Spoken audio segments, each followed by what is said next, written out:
दोस्तों आज सहरा चोलिस्तान में मौजूद हैं। आप देख रहे हैं आसमान पे बादल छाए हुए हैं, मौसम सुहाना बना हुआ है। दोस्त भी मौजूद हैं और हमारे साथ एक चोलिस्तानी फनकार जो है पहलवान राम, घनश्याम दास और रमेश कुमार और दीगर दोस्त हैं। तो आइए इनसे कोई एक कलाम सुनते हैं।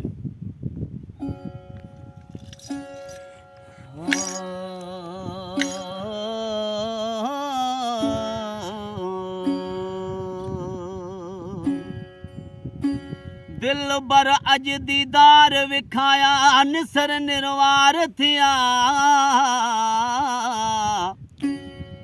बिजली जिवें बादल विचों चो तरफ चमकार थिया कस्तूरी खुशबू कनू बिली हर हंध बकार थिया अमल वेख हुस्न दा झलवा बिली शौक भी शुक्र गुजार थिया ओ अज बीमारी भई सजे महबूब जी दीदार में अज बीमारी भई सजे महबूब जी दीदार में कुर्बान जाते हैं यार का कुर्बान यार का कोने को घट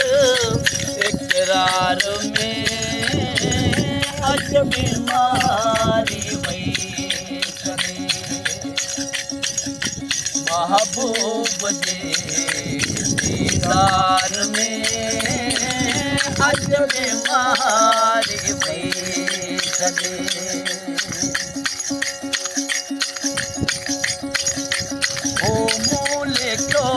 खतयार दे हारे हंजू इन हाल में मूल क्यों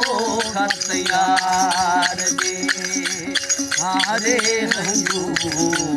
इन हाल में बाहू बधी काशिद कयो बाहू बधी काशिद कयो जो आशिक थे हार में अज बीमारी भई सजे महबूब जी दीदार में अज बीमारी भई सजे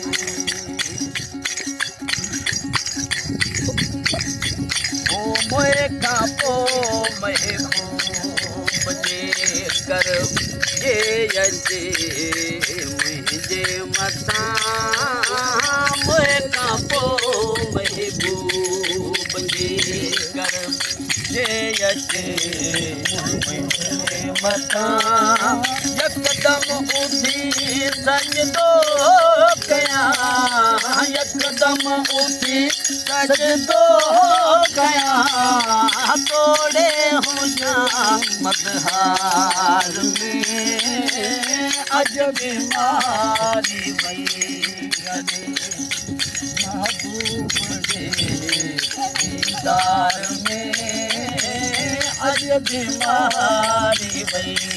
सजे अनवर चवे सारी खल्क में सजलो शमो इजहार थियो अनवर चवे सारी खल्क में सजलो शमो इजहार थियो लखे परवाना व्याजली लखे परवाना व्याजली अहमद संदे अनवार में अज बीमारी भई सजे महबूब जी दीदार में कुर्बान चाहते यार का कुर्बान सा तैयार था